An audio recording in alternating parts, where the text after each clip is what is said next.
All right, moving on to the next question. So, in minimalism, the computational system provides link between the sensory motor and conceptual intentional It seems system. like your question got cut off. Could you please repeat it, starting with, in minimalism, the computational system provides links between, so I can assist you better?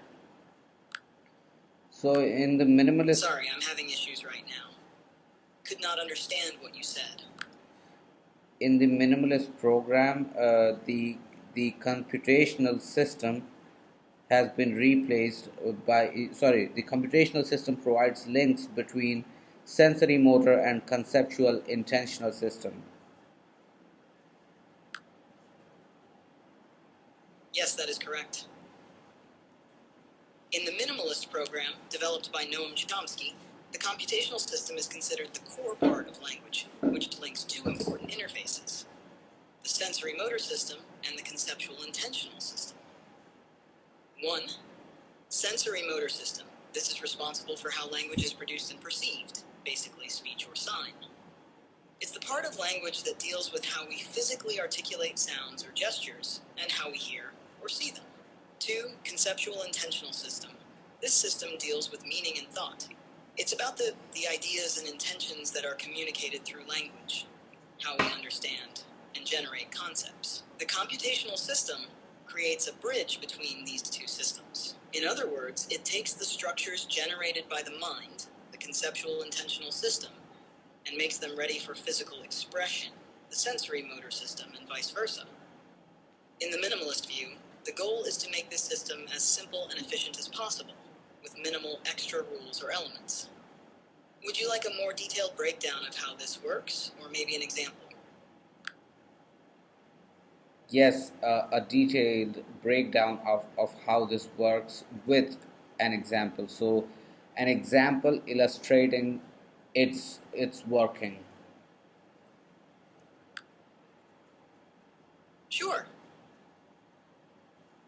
Let's dive into how the computational system in the minimalist program connects the sensory motor system and the conceptual intentional system.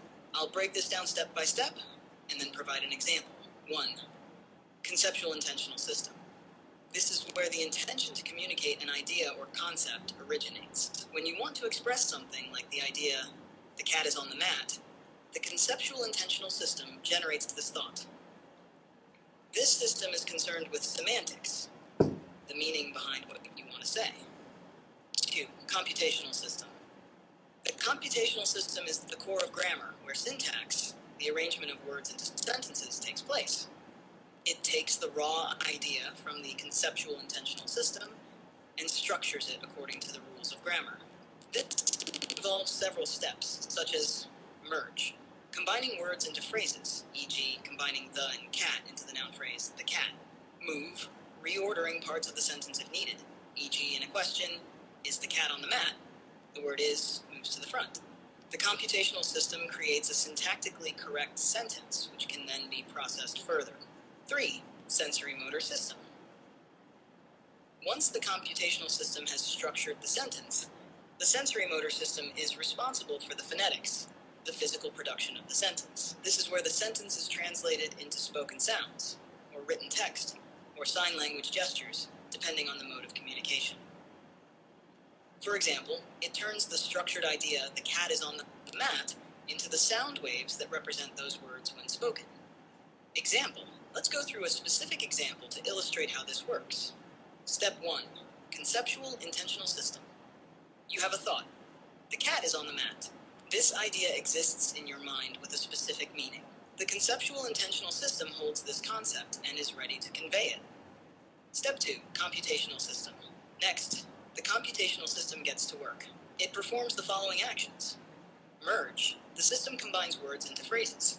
The merges with cat to form the cat, and on merges with the mat to form on the mat. Then the cat merges with is to create the full sentence. The cat is on the mat. Let's say you were asking a question instead of making a statement. The computational system would move the verb is to the front. Is the cat on the mat? The computational system builds the sentence structure according to the grammar rules of your language. Step 3. Sensory motor system. Finally, the sensory motor system takes the structured sentence from the computational system and turns it into a form that can be perceived by others. If you're speaking, this system controls the muscles in your mouth and vocal cords to produce the sound waves, for the cat is on the mat. If you're writing, this system guides your hand to type or write the letters that represent those words. Recap. The conceptual intentional system starts with the meaning, the idea of a cat on a mat. The computational system structures this idea into a grammatically correct sentence. The sensory motor system converts this structured sentence into physical speech or writing.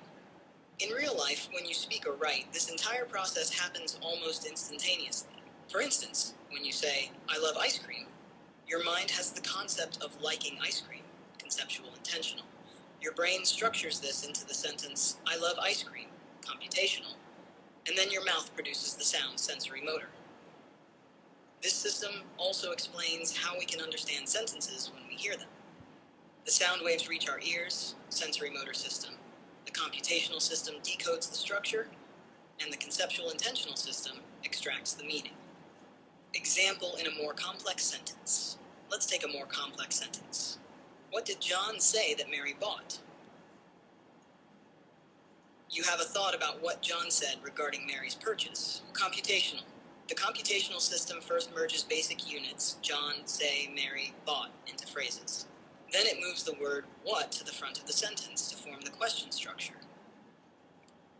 Finally, the sensory motor system produces the sentence in speech or text. Why it matters.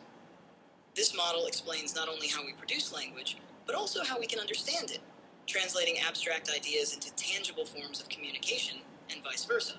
By linking syntax, the structure of sentences, with meaning and sound, it reflects how our brains manage to perform the complex task of language in real time. I hope this breakdown helps. Would you like to explore this concept further with additional examples? Moving on to the next question has two assertions. In optimality theory, underlying forms are input for Gen. The second assertion that in the optimality theory, Gen creates a finite list of candidates. So I want you to elaborate what Gen really means, what is its function in the optimality theory, what is optimality theory aimed at, and what do these assertions have to say about the optimality theory?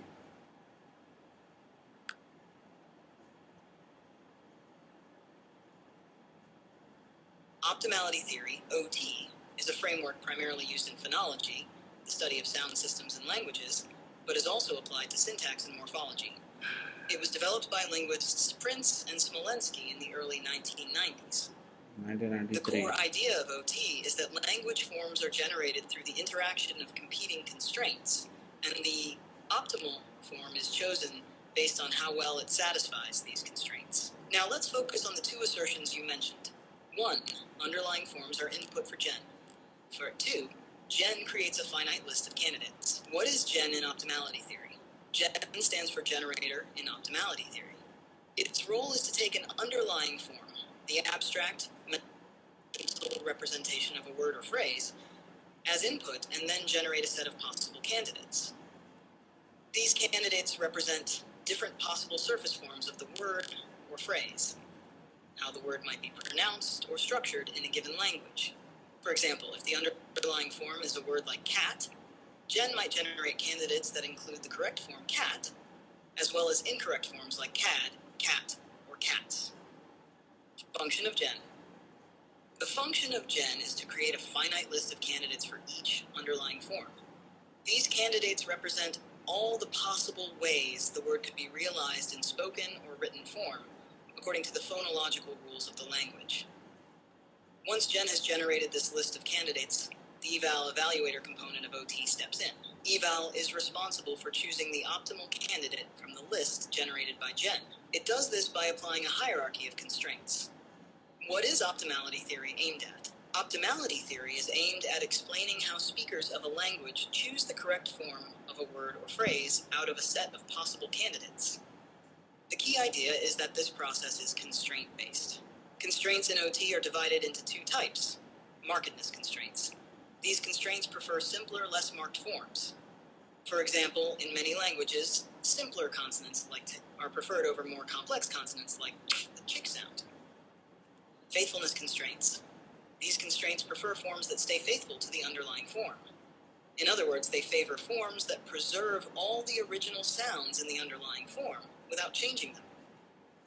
Optimality theory assumes that these constraints are universal, but they are ranked differently in each language.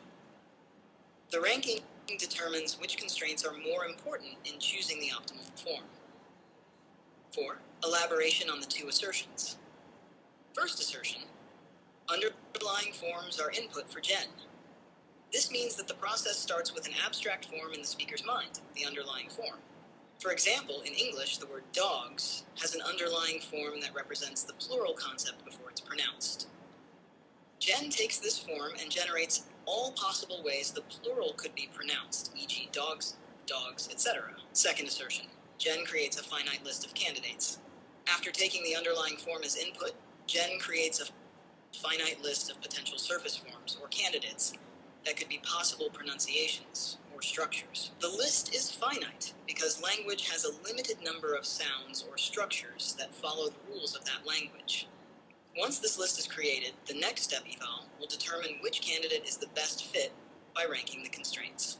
Example in practice: imagine a word like cats with the underlying form kit plus plural. Gen would generate candidates like cats, cats, cats. No plural sound. Cats. Now eval would apply constraints to determine which form is optimal. In English, the correct pronunciation cats, cats wins because it best satisfies the ranked constraints for English phonology, e.g. adding a sound to pluralize. Summary: Gen generates a finite list of possible candidates from an underlying form. Eval evaluates these candidates based on a set of ranked constraints to choose the optimal one. Optimality theory aims to explain how different language forms are selected through constraint interaction. This process helps explain why languages sometimes prefer certain sounds or structures over others, and how variations across languages can arise from different constraint rankings. Would you like to delve deeper into any of these components of optimality theory?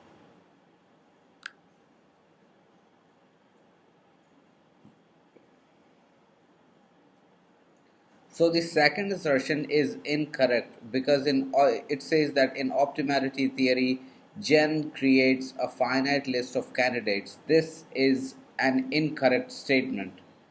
Is it so? If it is, why is it incorrect?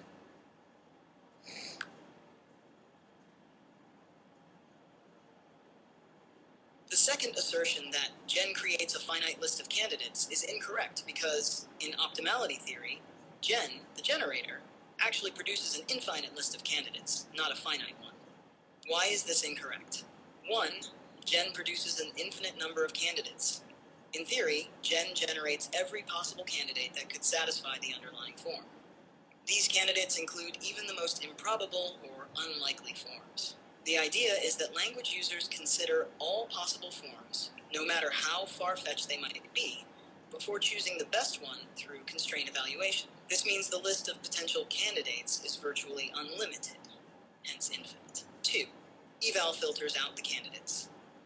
While Gen generates an infinite list of candidates, the next step in the process, eval, applies constraints to filter out and rank the candidates. Eval narrows down the infinite list to determine the optimal form that best satisfies the hierarchy of constraints in a particular language. Example to illustrate: take the underlying form cat, representing the word cat. Gen would produce an infinite set of candidates, including forms like cat, cat, cat, cat, and so on. This list is not finite because there is no strict limitation on what combinations Gen can produce. However, eval will apply the constraints to these forms, eliminating non-optimal forms and selecting the best candidate based on the language's specific constraint ranking. Conclusion: the assertion that Gen creates a finite list of candidates is incorrect because in optimality theory, Gen actually generates an infinite number of candidates, not a finite set. The constraints applied by eval are what ultimately filter this infinite list down to a single optimal candidate. Alright, moving on to the next one. Which of the following options is incorrect in the context of optimality theory, wherein constraints are ranked in conflict, non-violable, and universal? So, constraints are ranked, constraints might be in conflict, constraints, yes, indeed, they are violable, they can be violated, and constraints are universal.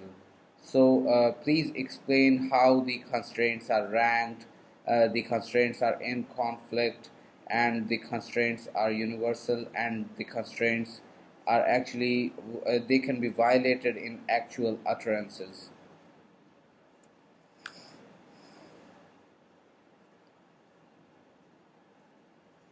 In optimality theory, OT, constraints play a central role in determining which candidate form is optimal for a given underlying form. Here's a breakdown of how constraints function, specifically in terms of ranking, conflict, violability, and universality. Constraints are ranked. Ranking of constraints is one of the key ideas in OT. In different languages, the same constraints are present but are ranked differently. Higher ranked constraints take priority over lower ranked ones when determining the optimal candidate. For example, in one language, a constraint that bans complex consonant clusters may be ranked higher than a constraint that preserves syllable structure, leading to simpler word forms. In another language, the reverse ranking could lead to more complex syllables being allowed. Example, in English, the constraint no coda, which bans consonants at the end of syllables, is ranked lower than faithfulness, which tries to preserve all the segments of a word. So English allows coda consonants, like in cat. Constraints are in conflict.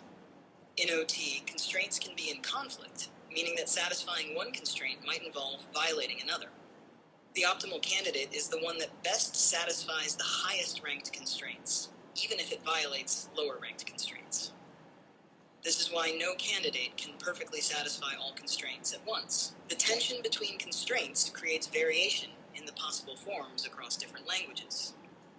Example, in English, the word dogs, digs, satisfies the faithfulness constraint, preserving the g and sounds, but violates the no voiced coda constraint, which bans voiced consonants at the end of syllables. In this case, faithfulness is ranked higher than no voiced coda, so the voiced coda is allowed. Constraints are violable. Unlike older generative models where rules were often absolute, OT allows for constraints to be violable. This means that candidates can violate some constraints, as long as they satisfy higher ranked ones. The idea is that language is about finding the best possible form, even if it involves some imperfection. This flexibility is what allows for natural language variation and complexity. A candidate that violates a lower ranked constraint can still be optimal if it does well on the higher ranked constraints. Example, in English, a form like cats, kets, violates the no coda constraint, which disallows consonants at the end of a syllable, but is still the optimal form because it satisfies higher ranked constraints like faithfulness, preserving all segments of the word. Constraints are universal. Universality means that the same set of constraints is available to all languages, but the ranking of those constraints differs across languages. This explains why languages vary despite having access to the same constraints. Each language has its own hierarchy of constraints, leading to different linguistic outputs. The differences between languages are not due to different constraints, but to the different rankings of the same constraints. Example, the constraint no coda is universal across languages, but while it is ranked low in English, allowing for words like cat, it is ranked high in Japanese, which generally avoids coda consonants, leading to words like kato, for cut, with an additional vowel to avoid ending in a consonant. Conclusion. Ranking. Constraints are ranked in a hierarchy, with higher ranked constraints taking precedence over lower ones. Conflict. Constraints can conflict with each other, and languages resolve this conflict by prioritizing certain constraints over others. Violability. Constraints are violable, meaning that lower ranked constraints can be violated if it leads to satisfying higher ranked ones. Universality. The same constraints exist across all languages, but the ranking of these constraints varies, leading to language-specific outputs. This flexibility in handling constraints allows OT to explain the variation and patterns observed in natural languages.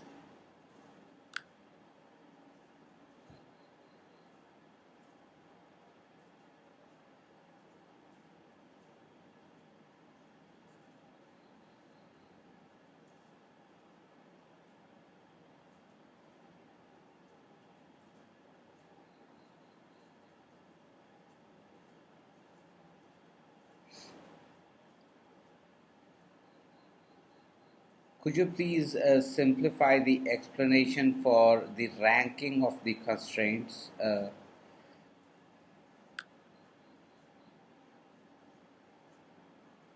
In optimality theory, constraints are like rules that languages follow, but not all rules are equally important. The idea of ranking means that some rules are more important than others. If a word form breaks a lower ranked rule but follows a higher ranked one, it's still considered acceptable. For example, in English, the rule that says keep all the sounds in a word, called faithfulness, is ranked higher than the rule that says don't end a word with a consonant, called no coda. This is why English allows words like cat with a consonant at the end. Even though it breaks the no coda rule, it follows the more important faithfulness rule, so it's the best option. In different languages, the importance of these rules or constraints changes, which leads to different patterns in how words are formed. Alright, moving on to the next one. In autosegmental representation of tone, which of the following is incorrect? First, linked elements of different tiers are pronounced as a unit. Second, a single tone may be linked to more than one syllable. Third, tones and segments are represented on different tiers. Fourth, a single syllable may not be linked to more than one tone.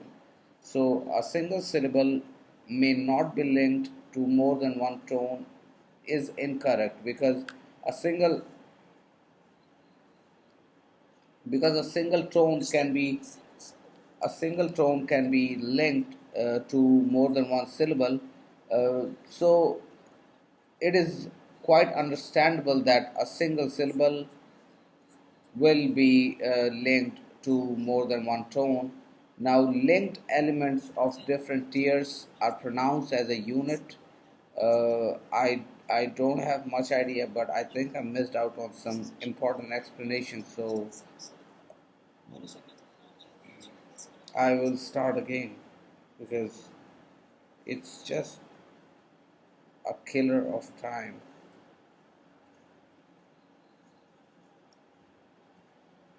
Um,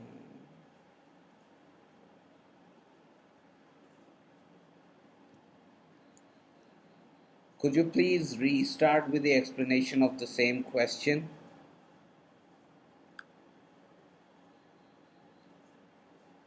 In autosegmental representation of tone, the incorrect statement is a single syllable may not be linked to more than one tone.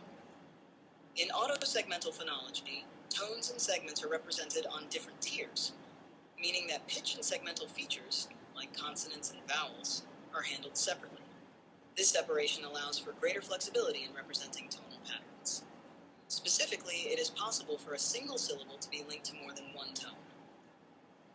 For example, in tonal languages, a syllable might have both a high tone and a low tone, which creates a contour tone, such as a rising or falling pitch. This flexibility is one of the key features of autosegmental phonology. By representing tones and segments on different tiers, the theory can account for complex tonal behaviors that occur across multiple syllables or within a single syllable, making the statement, a single syllable may not be linked to more than one tone, incorrect. Now, what about the statement linked elements of different tiers are pronounced as a unit?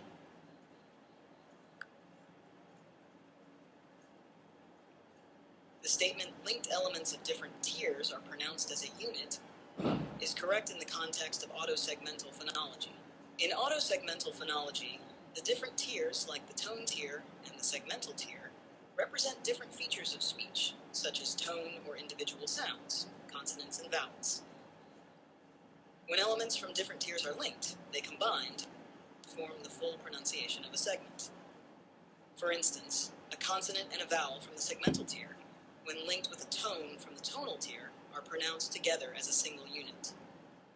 So, although the tones and segments are represented separately on different tiers in autosegmental phonology, when they are linked, they come together to form the actual sound that is produced, which means they are indeed pronounced as a unit.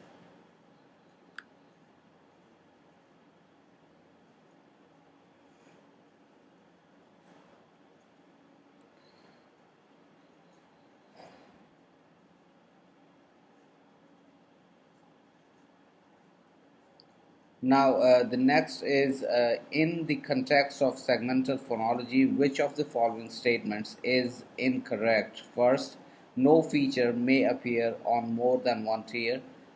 Second, association lines never cross one another. Third, vowels link to vowels and consonants to consonants. Fourth, a skeletal node can be linked to two different segments on different tiers. The one that is not correct is that a skeletal node can be linked to two different segments on different tiers.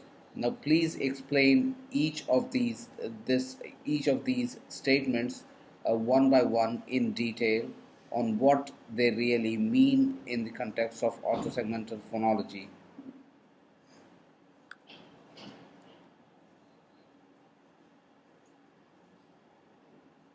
Sure, let's break down each statement in the context of autosegmental phonology. 1. No feature may appear on more than one tier. This means that in autosegmental phonology, each feature, like tone or consonant, is represented on its own separate tier. For example, tone information is on one tier, while segmental information, like consonants and vowels, is on another. Each feature is kept distinct and doesn't appear on multiple tiers. 2. Association lines never cross one another. This refers to the idea that in autosegmental representations, the lines that link different tiers, association lines, should not intersect. Each association line connects features on one tier to corresponding features on another tier in a straightforward manner. This non-crossing rule helps in maintaining clarity and simplicity in the phonological representation. 3. Vowels link to vowels and consonants to consonants. This means that in autosegmental phonology, vowels are associated with other vowels and consonants with other consonants within their respective tiers. For instance, a vowel might be linked to a tone, but this tone isn't directly linked to a consonant. 4. A skeletal node can be linked to two different segments on different tiers. This statement is incorrect. A skeletal node, which represents a position in the phonological structure, should only link to one segment on a specific tier. It doesn't link to segments on multiple tiers simultaneously. Each skeletal node's links are restricted to the same tier to maintain a clear and distinct phonological structure.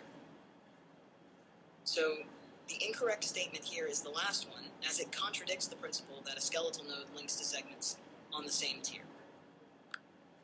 Now, please exemplify the statements, the following statements. Association lines never cross one another. Vowels link to vowels and consonants to consonants. And a skeletal node can be linked to two different segments on different tiers. Leave out the statement, no feature may appear on more than one tier. Apart from this statement, exemplify the other three that I mentioned.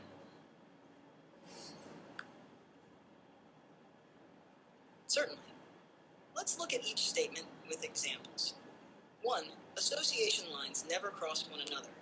Imagine you have a diagram with two tiers, one for tones and another for vowels. If you have two tones, say tone A and tone B, and two vowels, say vowel 1 and vowel 2, you draw lines connecting tone A to vowel 1 and tone B to vowel 2. The lines should be drawn straight and should not intersect each other.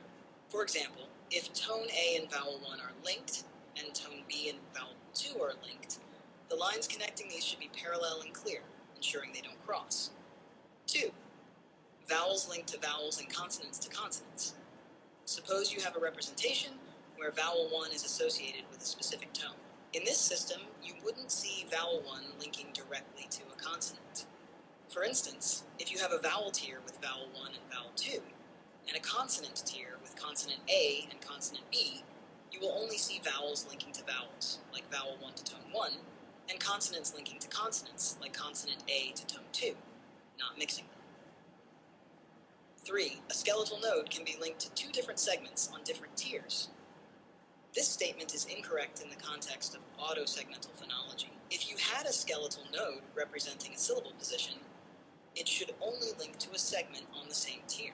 For instance, a skeletal node for a syllable should be linked to a vowel on the vowel tier and not to a consonant on the consonant tier. If the node were incorrectly linked to both a vowel and a consonant on different tiers, It would violate the principle of keeping associations clear and specific within each tier. These examples should help clarify how each concept functions in autosegmental phonology.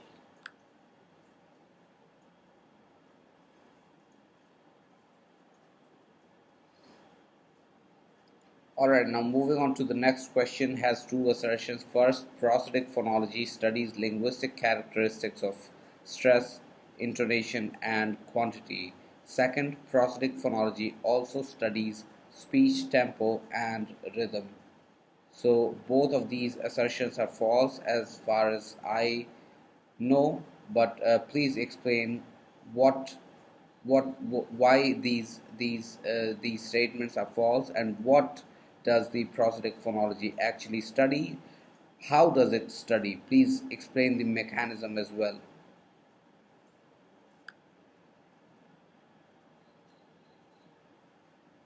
It seems there might be some confusion here. Prosthetic phonology isn't a standard term in phonology. What you're referring to might actually be prosodic phonology. In prosodic phonology, the focus is on the study of prosody, which includes features such as stress, intonation, rhythm, and speech tempo. Let me clarify why the statements you mentioned are incorrect if applied to prosthetic phonology. 1. Stress, intonation, and quantity. These are indeed aspects studied in prosodic phonology. Stress refers to the emphasis placed on certain syllables. Intonation deals with pitch variation across phrases or sentences. And quantity refers to the length of sounds or syllables. 2. Speech tempo and rhythm. These are also covered in prosodic phonology. Tempo refers to the speed of speech, while rhythm involves the pattern of stressed and unstressed syllables. The mechanism of prosodic phonology involves analyzing how these elements interact and contribute to the overall structure of speech. Prosodic features are crucial for conveying meaning, emotion, and emphasis in spoken language. So why are these two statements incorrect regarding prosodic phonology? The statements are incorrect because prosthetic phonology is not a recognized field within linguistic study. The correct term is prosodic phonology, which does focus on stress, intonation, rhythm, and speech tempo. Here's why the statements are incorrect. 1. Stress, intonation, and quantity. These are aspects studied in prosodic phonology, not prosthetic phonology. Prosthetic phonology is not an established area of study in linguistics, so... Can you hear me?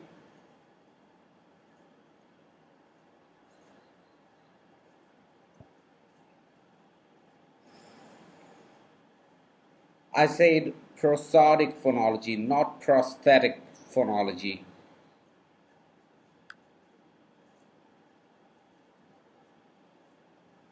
Prosthetic phonology is actually not a standard term in linguistic studies.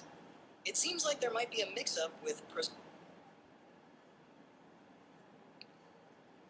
I have no idea why these statements regarding the prosodic phonology are incorrect.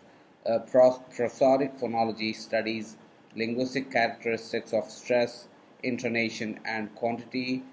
Prosodic phonology studies the speech tempo and rhythm. I don't know why it is mentioned that both of these assertions are incorrect. Is there something wrong with these assertions? That the first is that prosodic phonology studies the linguistic characteristics of stress, intonation, and quantity, and the second assertion is that prosodic phonology also studies speech tempo and rhythm. Now, please explain why these two assertions are incorrect.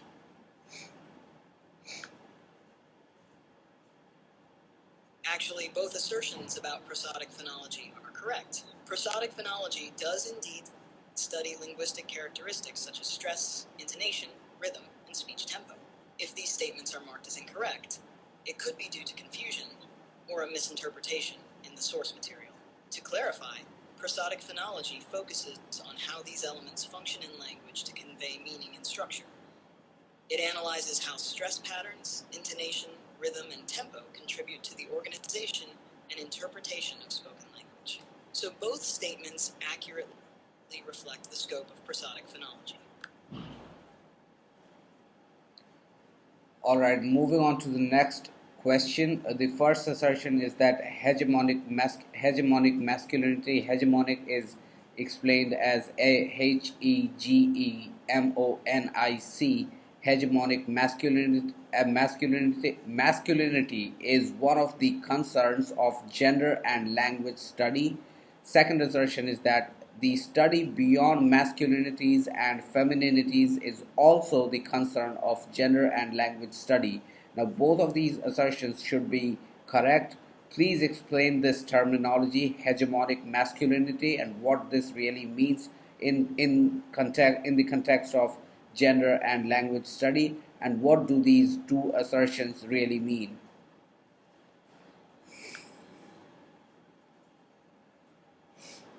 Yes, both assertions are correct. Hegemonic masculinity and the study beyond masculinities and femininities are indeed concerns in gender and language studies. Hegemonic masculinity refers to the dominant form of masculinity that is culturally idealized and often used to justify and reinforce male dominance over women and other masculinities. It's the standard of manliness that tends to marginalize other ways of being a man and is often linked to power, authority, and control in a societal context. Gender and language studies investigate how language reflects, reinforces, or challenges gender norms and inequalities. This includes examining not just hegemonic masculinity, but also how various masculinities and femininities are represented and how these representations affect social dynamics. So the first assertion correctly identifies hegemonic masculinity as a key concept in gender and language studies. The second assertion acknowledges that gender and language studies also address a broader range of gender expressions and identities beyond just the dominant or traditional forms.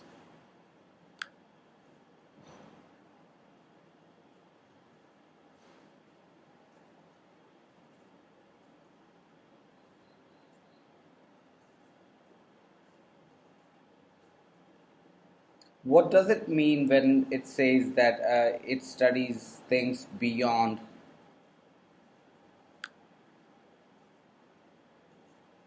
When it says that gender and language studies go beyond masculinities and femininities, it means that this field of study doesn't only focus on traditional views of what it means to be masculine or feminine.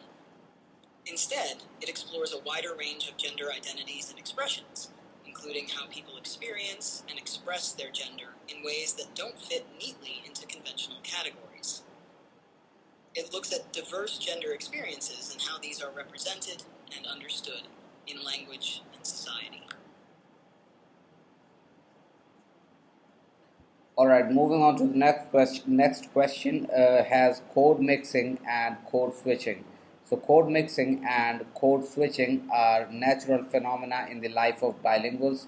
Now, I want you to distinguish between the two and explain and define what these two terms really stand for and mean. Also, provide me with the examples of these two terminologies. Yeah.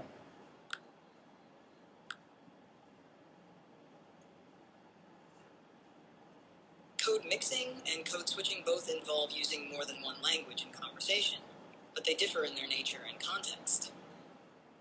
Code switching happens when a speaker alternates between two or more languages during a conversation. This change often occurs at a sentence boundary or between phrases. For instance, a bilingual person might say, "I was going to the store, and then I saw Maria and said, Hola, ¿cómo estás?" Code mixing occurs within a single sentence or phrase, where elements from two languages are mixed together. For example, someone might say, "I need to comprar some groceries," where comprar, to buy, is Spanish and the rest is English. In essence, code switching is about changing languages, while code mixing is about blending languages within the same utterance. All right, moving on to the next question. A study that pays particular attention to everyday interactions such as chat and ordinary narratives is known as discourse analysis. It's the conversational analysis. Please explain what conversational analysis really is. Please define and exemplify.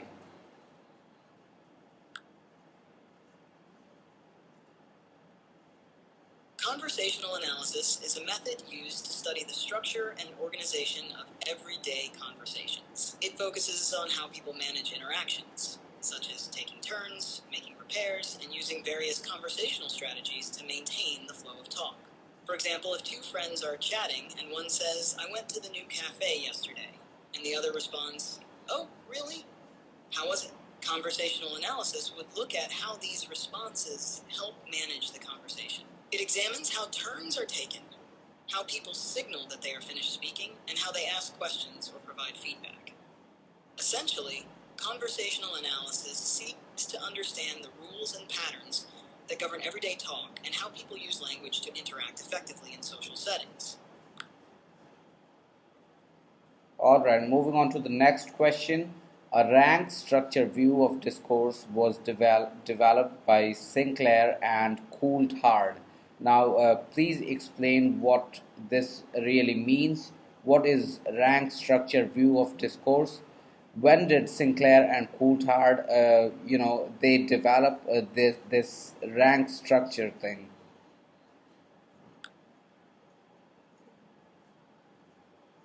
The ranked structured view of discourse, developed by Sinclair and Coulthard, not Coulthard, is a framework for analyzing the organization of spoken discourse. It focuses on how different levels of discourse structure are organized hierarchically. This model categorizes discourse into several layers, such as exchanges, moves, and acts, each with its own function and role within a conversation. For example, in a classroom interaction, the overall conversation, discourse, might be broken down into smaller units like teacher-student exchanges, individual moves like asking questions or giving answers, and specific acts like making a request or providing information. Sinclair and Coulthard developed this framework in the 1970s, and it was detailed in their work on discourse analysis, aiming to better understand how communication is structured in various contexts.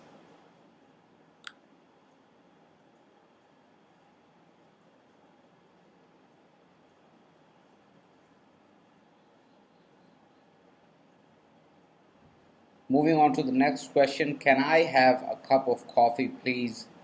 Can be interpreted as politeness strategy. Yes, the phrase, "Can I have a cup of coffee, please?" can indeed be interpreted as a politeness strategy. In communication, politeness strategies are used to show respect and maintain social harmony. By adding "please" to the request, the speaker softens the directness of the request and shows consideration for the listener's feelings. This approach helps to make the interaction more courteous and less demanding.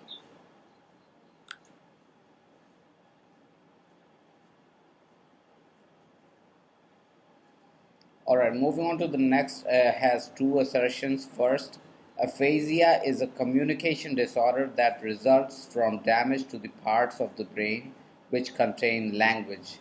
Second, aphasia does not provide us with a potentially valuable source of information as to how linguistic representations are implanted in the brain.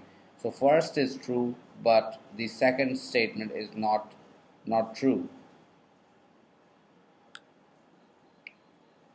Yes, you're correct. The first assertion is true. Aphasia is indeed a communication disorder caused by damage to the brain areas involved in language, such as Broca's area or Wernicke's area. The second statement is incorrect. In fact, aphasia provides valuable insights into how language is represented and processed in the brain. By studying individuals with different types of aphasia, researchers can learn more about the neural mechanisms underlying language and how specific brain regions contribute to various aspects of language processing.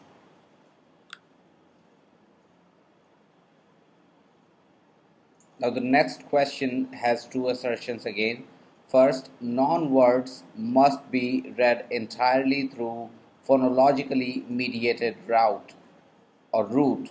The second assertion that all the morphological and semantic parallaxias seen in deep dyslexia must reflect the internal organization and nature of activation of entries in a lexical cognitive system when that system is assessed through a direct reading route or direct reading route.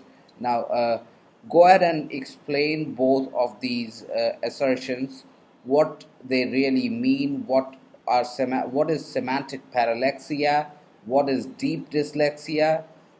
Please elaborate in detail.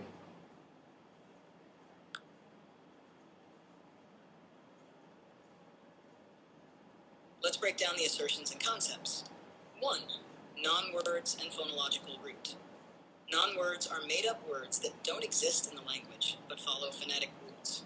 According to the first assertion, non-words must be read using the phonologically mediated route.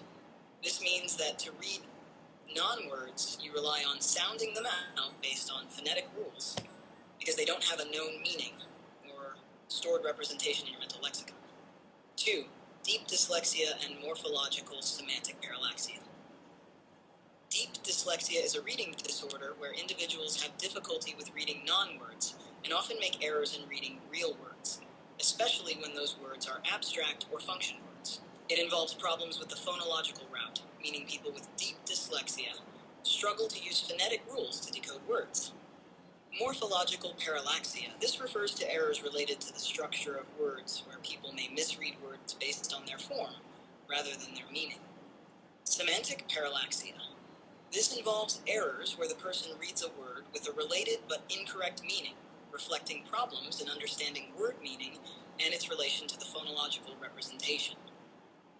The second assertion states that these errors, morphological and semantic parallaxia, observed in deep dyslexia, reflect how the lexical cognitive system is organized.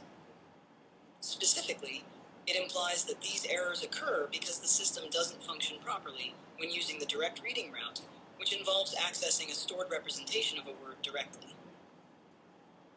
In summary, non-words are read using the phonological route because they don't have a meaning or stored representation. Deep dyslexia involves errors like morphological and semantic parallaxia, showing issues with how words are processed in the lexical cognitive system, especially through the direct route. So both of the assertions are true, correct, and now the next question has two assertions again. First is that aphasia is a generic term which refers to language breakdown due to brain pathology. The second assertion is that it is striking how great the connectionist approach to the classification of aphasic patients has changed in over a century of clinical observation and theory construction. So the first assertion is true, is correct, authentic, but the second assertion is not true. Please explain why and also exemplify wherever possible what is the connectionist approach, define and exemplify. Also name the major figures connected with the connectionist approach.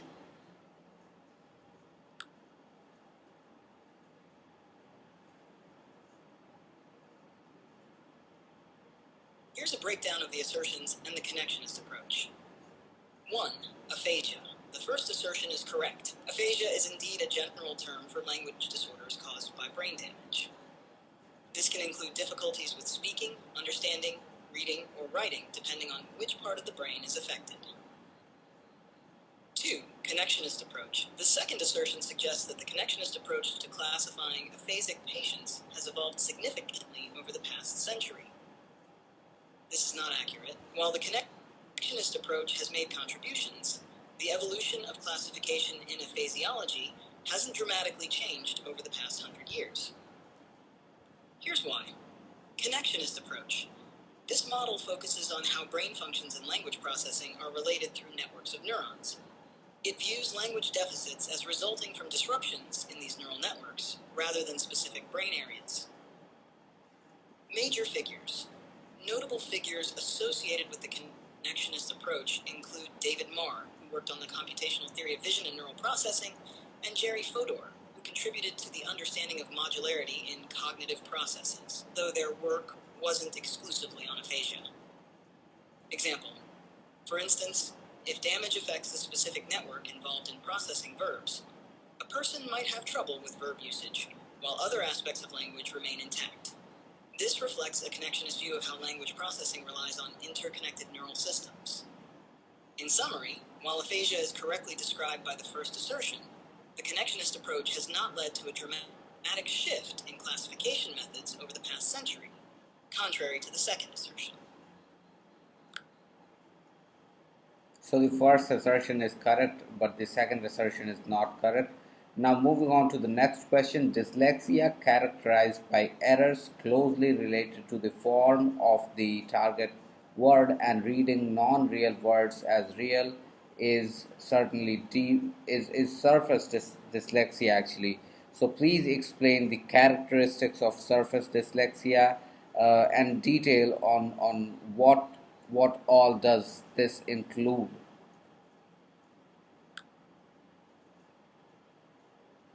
Surface dyslexia is a type of dyslexia characterized by specific reading difficulties. Here's a detailed breakdown. 1. Characteristics of surface dyslexia. Errors related to word form. Individuals with surface dyslexia often make errors in reading words that are similar in appearance to the target word. For example, they might read table as label because the two words look similar. They tend to have trouble reading words that don't follow typical spelling rules or patterns, such as made up or unfamiliar words. They might read plunge correctly but struggle with non-words like svark. Difficulty with irregular words. These readers often struggle with words that don't follow standard phonetic rules, such as kernel or yacht, because they rely heavily on phonetic decoding and regular spelling patterns. 2. Mechanism. Surface dyslexia involves difficulty accessing the mental dictionary, lexicon, where irregular word forms are stored. Instead, individuals try to decode words based on their phonetic rules, which leads to errors with irregular words. 3. Example. A person with surface dyslexia might read island as island because they apply phonetic rules rather than recognizing the irregular spelling of the word. In essence, surface dyslexia affects the ability to recognize and process words that don't fit usual spelling patterns, leading to misreading and difficulty with non-standard word forms. All right, moving on to the next one. Next one is so IPA like D with vertical line cut from above, bisecting the part that remains unintersected from the circular part, is certainly the voiced dental fricative. It's the voiced dental fricative. That's what I said. Bloody hell! The power is gone off now. Yeah. So wait a sec. I might use the mobile network. Actually, vertical line cut from above, bisecting the part that remains Oh la la la la la unintersected la from la the la. is Oh la simply the la la phonetic la la symbol la for the la voiced la. dental Go fricative, fuck yourself. represented as the. This This sound looks is found good. in words like this and that. It is produced by placing the tongue against the. Calm down. Calm down. Nothing big is rolling here. So the next question is the first two lines of Z followed by a semicircle. Okay, so that's the Z sound, the Z, Z, Z. So that sound. Whatever it is, I'll practice that in the the IPA app. Next is electromyography. So, electromyography involves the application of electrodes to observe and record the muscular contractions in the vocal tract during speech, or involves the the electromyography actually is the it involves the application of the electrodes to observe and record the muscular contractions in the vocal tract during speech. So, observing and recording the muscular contractions in the vocal tract as they are made during speech.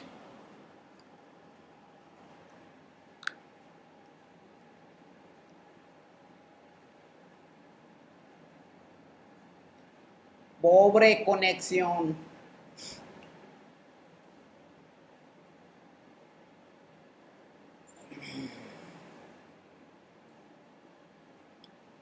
Electromyography. Electromyography involves the application of the electrodes to observe and record the muscular contractions in the vocal tract during speech.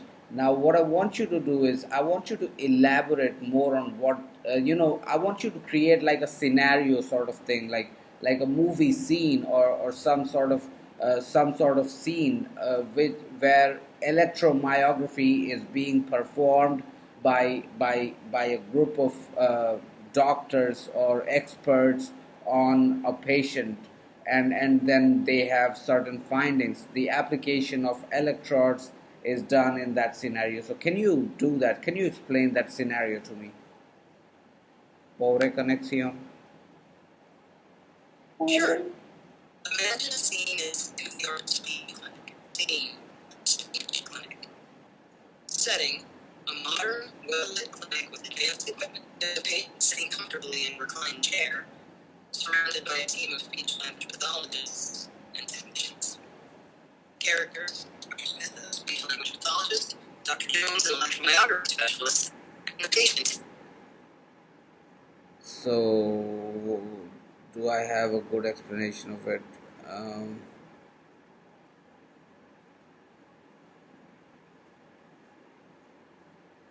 Let's see.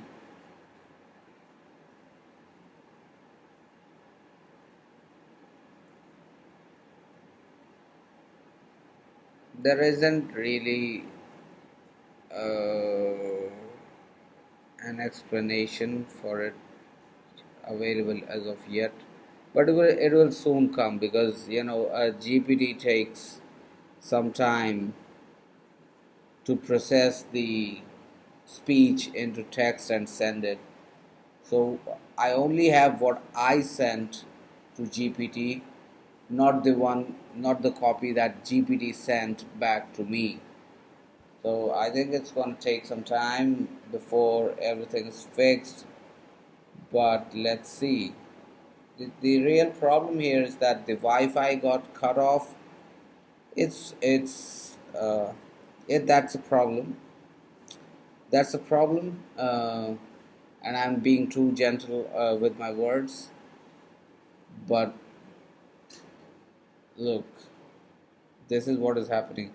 So, electromyography involves the use of electrodes to observe and record the muscular contractions in the vocal tract during speech. Electrochemography, it involves the measurement of the velocity and the volume of the air in the production of and it also helps to differentiate between the oral airflow versus the nasal airflow. So that's electrochemography. We learned about it. And then electromyography is the application of electrodes to measure the muscular contractions and expansions as they are made during speech. Do I have the explanation? I don't know. You've hit the limit. Okay. So it has given me the explanation at least. So setting a modern it's a speech clinic scenario. Setting a modern, well lit clinic with advanced equipment. There's a patient sitting comfortably in a reclined chair surrounded by a team of speech language pathologists and technicians. Characters: Dr. Smith, a speech language pathologist, Dr. Jones, an electromyography specialist, and the patient, Alex. Scene begins. Dr. Smith and Dr. Jones are preparing for an electromyography assessment, that is EMG assessment, to understand Alex's speech difficulties. Alex, looking a bit nervous but hopeful, is seated in the chair. Dr. Smith says, "All right, Alex, we're going to use electromyography to see how your muscles are working when you speak. This will help us understand your speech issues better." Dr. Jones says, we'll start by placing small electrodes on specific muscles in your vocal tract, like the ones in your neck and throat. These electrodes will record the electrical activity in your muscles as you talk. Dr. Jones carefully places the electrodes on Alex's neck and throat using a gentle adhesive. He explains the process as he works. Dr. Jones, these electrodes will pick up the electrical signals from your muscles, which are then transmitted to the computer.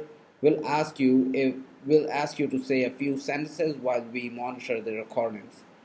Alex starts speaking phrases like the cat sat on the mat and how are you today as the electrodes pick up data.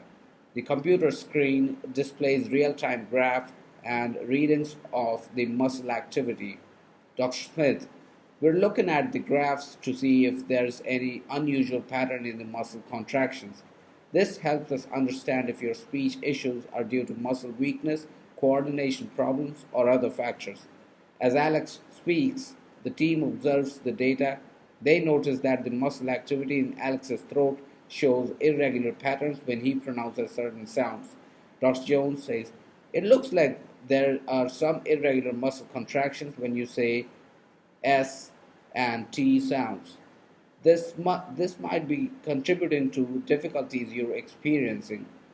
Dr. Smith says, based on these findings, we can now design a targeted therapy plan to address these specific muscle issues. Scene ends. The team discusses the results with Alex and explains the next steps.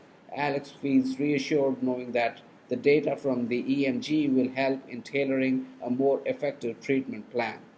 This scene demonstrates how electromyography is used to analyze muscle function during speech and how it aids in diagnosing and treating speech disorders. So that was about electromyography. I don't know if I can continue because I've hit the limit for GPT-4o. And I'm gonna, yeah.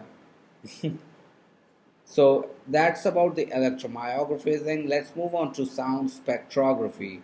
So sound spectrography is actually, so it displays a three-dimensional visual record of an utterance in which time, frequency, and intensity are displayed.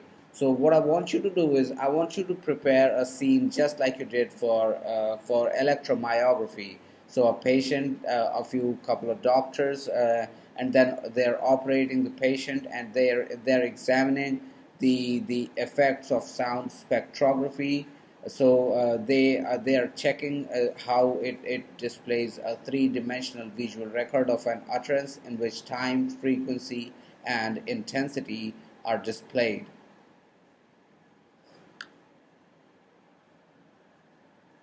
Certainly. Here's a scene illustrating the use of sound spectrography.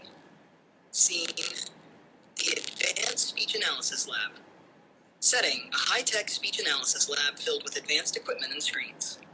The lab is bright and well organized, with a large display screen at the center. Characters: Dr. Patel, a speech-language pathologist, Dr. Lee, a speech scientist, and the patient, Jamie. Scene begins. Jamie is seated in a comfortable chair in front of the large display screen. Dr. Patel and Dr. Lee are preparing for a sound spectrography analysis to study Jamie's speech patterns. Jamie, today we'll be using sound spectrography to analyze your speech. This will give us a detailed visual record of how your voice works, showing us the time, frequency, and intensity of your utterances. We'll start by placing a microphone in front of you. As you speak into it, the software will capture the sound and create a three-dimensional visual representation. Jamie adjusts the microphone and starts reading a series of sentences aloud, like "the quick brown fox jumps over the lazy dog." As Jamie speaks, the sound spectrography software processes the audio and displays a colorful, three-dimensional visual on the screen. The display shows time on the horizontal axis, frequency on the vertical axis, and intensity through varying colors. Here's the visual representation of your speech. You can see the time axis at the bottom, showing the progression of your speech. The vertical axis represents the frequency of the sounds you make, and the colors indicate the intensity. Notice how different sounds are represented by different patterns. For example, the vowels show up as distinct bands, while consonants appear as bursts of energy. The team closely examines the visual display. They notice that the frequency bands for Jamie's vowels are unusually narrow, and the intensity patterns for certain consonants show irregular peaks. These patterns might help us understand some of the challenges you've been facing with your speech. For instance, the narrow frequency bands for vowels could indicate specific areas where we need to focus our therapy. We'll use this data to create a tailored treatment plan. This visual information is crucial for pinpointing the exact nature of the issues and tracking progress over time. Scene ends. Jamie feels hopeful after understanding how sound spectrography can provide detailed insights into their speech patterns. The team prepares to use the data to guide further evaluations and therapy. This scene illustrates how sound spectrography is used to visually analyze speech, helping professionals understand the intricate details of time, frequency, and intensity in speech patterns. Now the next is electropalatography. Electropalatography so it involves the use of artificial palate containing electrodes which register tongue and palate contacts as they are made. Absolutely. Here's a scene showcasing electropalatography. Scene, the speech research clinic. Setting, a modern speech research clinic with various specialized equipment. There's a large monitor and a workstation with a model of an artificial palate. Characters, Dr. Morrison, a speech-language pathologist, Dr. Nguyen, a research scientist, and the patient, Alex. The scene begins. Alex is sitting comfortably in a chair as Dr. Morrison and Dr. Nguyen prepare for the electropalatography session. They explain the procedure to Alex. Alex, today we'll use electropalatography to study how your tongue interacts with the roof of your mouth during speech. We'll use an artificial palate with electrodes that will help us see these interactions. We'll fit this artificial palate into your mouth. It's equipped with tiny electrodes that will detect where your tongue makes contact with the palate as you speak. Dr. Nguyen gently places the artificial palate into Alex's mouth, making sure it fits comfortably. The palate has a series of electrodes that will register the tongue's contact points. Now I'll ask you to read some sentences. As you do, the electrodes will record the contact patterns between your tongue and the palate. Alex reads aloud from a prepared text, such as, "She sells seashells by the seashore." The monitor displays a real-time visual representation of the tongue-to-palate contacts. Different areas of the artificial palate light up based on where Alex's tongue is making contact. Look at this display. Each time your tongue touches the palate, the electrodes register it. We can see the specific contact patterns for different sounds. For example, the T and D sounds will show up as distinct patterns compared to vowels. This helps us understand how you articulate these sounds and if there are any areas we need to focus on. The team observes the patterns on the screen. They notice specific contact points for certain sounds, helping them to pinpoint any articulation issues. This data will help us tailor your speech therapy. By analyzing the contact patterns, we can better understand and address any difficulties you might have with pronunciation. Scene ends.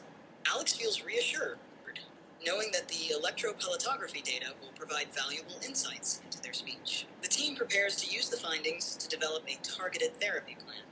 This scene highlights how electropalatography uses an artificial palate with electrodes to record tongue and palate contacts, providing detailed information on speech articulation.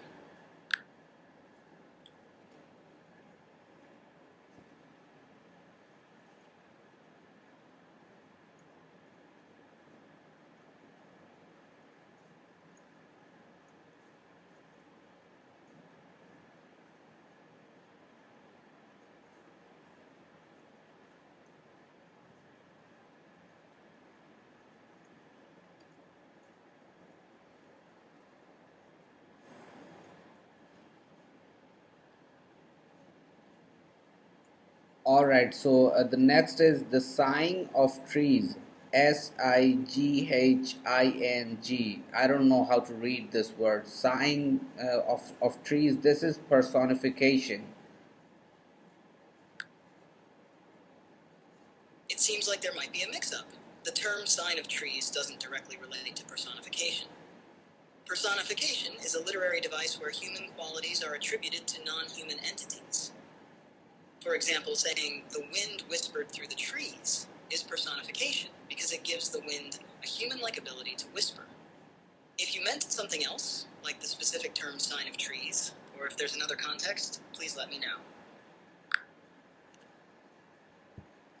Let you know when I'll let you know. I'm gonna let you know when I'll let you know.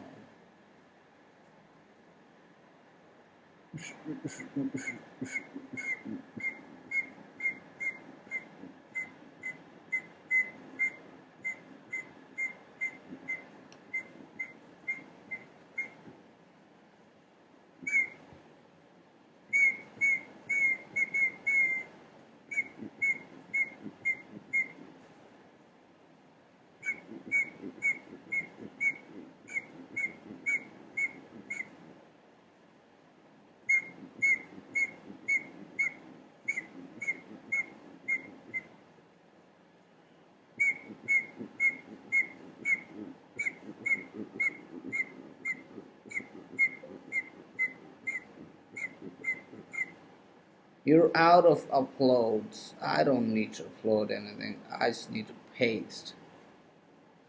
Copy, paste. Bitch. Let's go. Let's go. Now I've provided you with a set of questions. The first question is the sighing of trees. S-I-G-H-I-N-G. The sighing of trees is an example of personification. Yes, the sighing of trees is an example of personification. This literary device attributes human-like qualities, such as sighing, heuristic. The next, the crown for the queen is the crown for the queen. The crown for the queen. The crown for the queen is metonymy. Yes, the crown for the queen is an example of metonymy. In this case, crown represents the queen herself or her authority. Metonymy uses an associated concept to stand in for the thing it represents. What's the difference between metonymy and metaphor?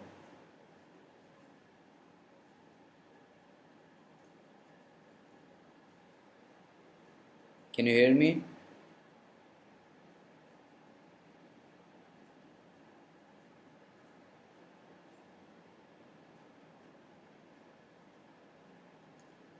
Can you hear me?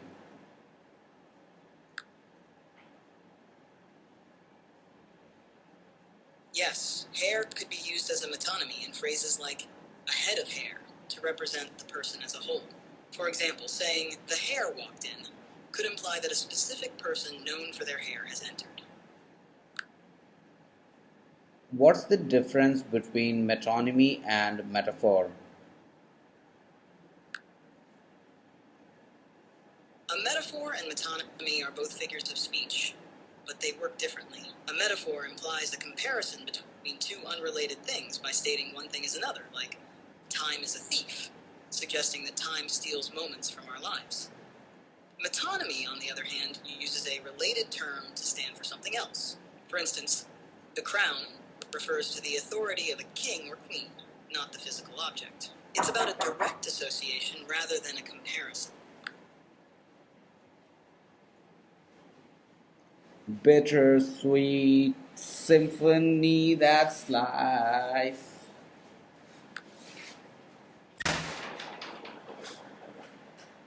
Bittersweet symphony, in this context, is a metaphor. It describes life as a symphony that's both sweet and bitter, suggesting a mix of positive and negative experiences.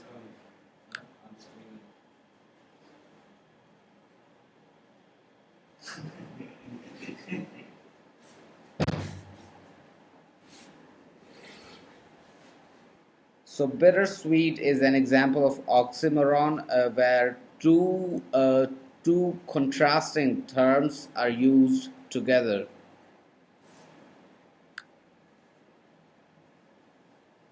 Exactly. Bittersweet is an oxymoron because it combines two opposing terms, bitter and sweet, to describe a situation or feeling that has both qualities at once.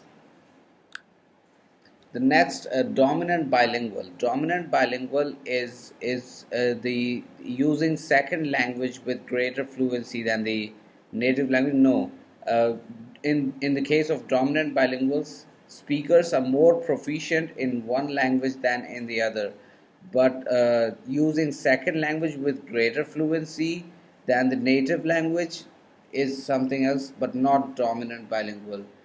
So can you exemplify what dominant bilingual really is?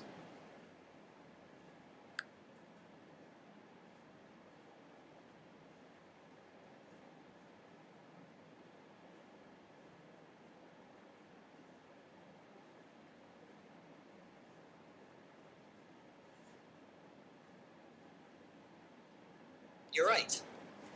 A dominant bilingual is someone who has greater proficiency or fluency in one language compared to another. For instance, if someone grew up speaking both English and Spanish, but has developed stronger skills in English over time, they would be considered a dominant bilingual in English. Their dominant language is the one they use more comfortably and effectively in various contexts. Now, a compound bilingual is when individuals learn both languages simultaneously, typically from birth. That's compound bilingual. Now, can you exemplify this statement? Certainly. Imagine a child born to parents who speak both French and German. From birth, the child is exposed to both languages equally, as the parents speak one language at home and the other when interacting with family or in different social settings. As a result, the child grows up speaking both languages fluently and can switch between them effortlessly. This is a typical example of a compound bilingual, where both languages are learned simultaneously from an early age. The next is subtractive bilingual, using second language with greater fluency than the native language is subtractive bilingual. Now, please exemplify with a real world example. Sure, consider a person who grew up speaking Spanish at home, but moved to an English-speaking country at a young age. Over time, as they use English more frequently in school, work, and social settings, their proficiency in English becomes stronger. Meanwhile, their use and fluency in Spanish diminish because they practice it less. This individual might eventually become more fluent in English than Spanish. This scenario exemplifies subtractive bilingualism, where the dominance of a new language leads to a decline in proficiency in the native language. Now, Martin Bryan is associated with the two-word stage or the pivot grammar. Moving on, Paul Broca is associated with cerebral dominance. Carl Wernicke is associated with receptive aphasia. Please explain.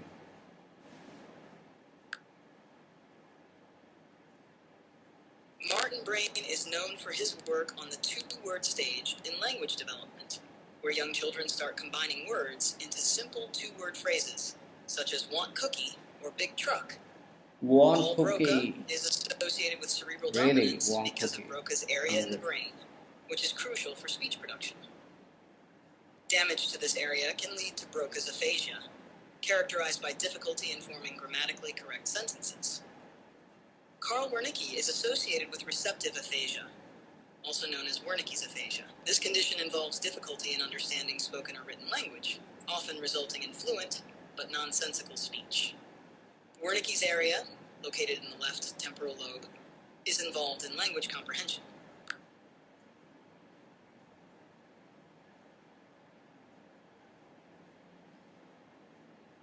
Moving on, onomasiological dictionary. Onomasiological dictionary, I don't know what that is. Onomastic dictionary. So, onomasiological dictionary is a synonym dictionary. Actually, there seems to be a small mix-up.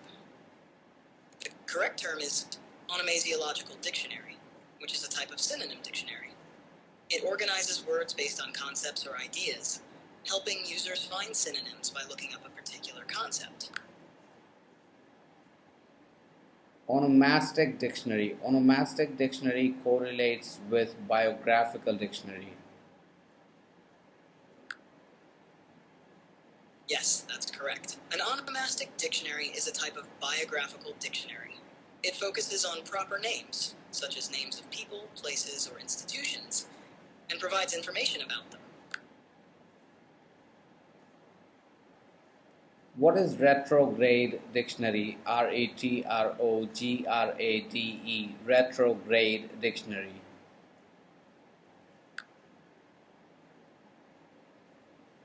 A retrograde dictionary is a type of dictionary where the entries are listed in reverse alphabetical order. This is different from traditional dictionaries, which are arranged in regular alphabetical order. It's often used to find words backwards or for specialized reference purposes. So reverse order dictionary is actually the one which is known as the retrograde dictionary. A retrograde dictionary is also known as a reverse dictionary, where words are listed in reverse alphabetical order. Where words are listed in the This can be useful for reverse specific alphabetical reference order. needs.